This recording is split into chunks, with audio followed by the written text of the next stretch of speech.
Disneyland is kind of the foundation for everything in the game. Finding a place that everyone knows, everyone understands, everyone has been to and has feelings about, that was really important to me, that we sort of suck people in with the familiar and then sort of turn everything upside down.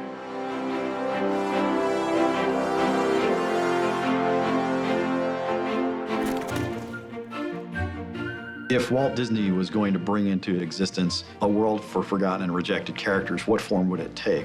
It's going to be his fondest dream, which is to build this park where adults and kids can experience joy together and where his characters, his creations, can live forever. In that sort of imaginary creation, it wasn't born fully formed. It wasn't perfect. It was incomplete. And so Oswald, its first inhabitant, had to finish it.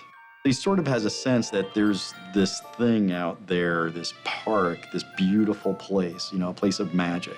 And so he's trying to recreate it as best he can, but he's never seen it. He's got old photographs and blueprints and stuff to work from. So this was essentially taking that same aspect of the cartoon characters who are forgotten or rejected and applying it to Disneyland. So rides that are rejected, animatronics that are rejected, shops that are rejected, pretty much anything that was in Disneyland or was even considered for Disneyland ended up becoming part of Wasteland.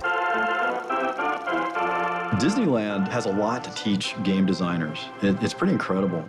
The way the place is structured with a hub and spokes and transition areas that take you out of one place and sort of ease you into another one. We kept looking at all of the little details in the park that had come up throughout history and what we could do to pull from each one of those.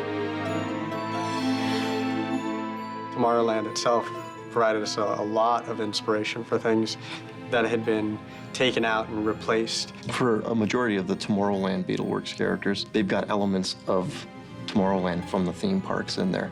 So you'll see little bits and pieces, and a lot of diehard Disney fans will be able to pick out certain characters or different rides. We tell stories through space, and there is no one better than an Imagineer at doing that. What the Imagineers do has infinite lessons to teach us.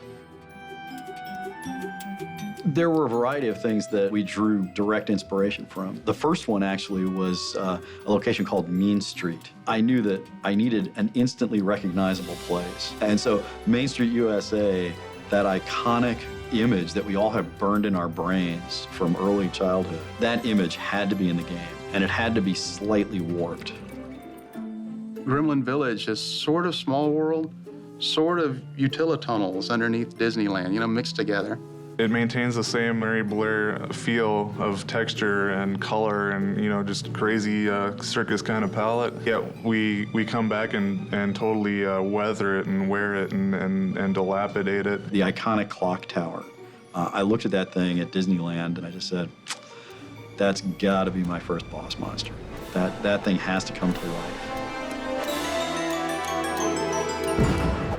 For Lonesome Manor, we start out in the graveyard. In the park, there's actually a line that kind of meanders through a graveyard. We kept the same sort of theme, but kind of turned it into more of a platforming experience. We kept certain rooms and themes, the ballroom, the library, the stretching room. Everyone who goes to Disney World stands there and they watch those paintings stretch and they see the flashes at the top. Well, here, you're going to interact with that stuff. We wanted to hint, you know, at the real place, at the real Disney, but from there we could veer off and make it as dark or crazy as we wanted it to be, which was really fun. It really kind of falls into this world of Wasteland being something that people can identify with and feel very familiar and comfortable, but at the same time, it doesn't quite match up to reality, and of course that's as intended.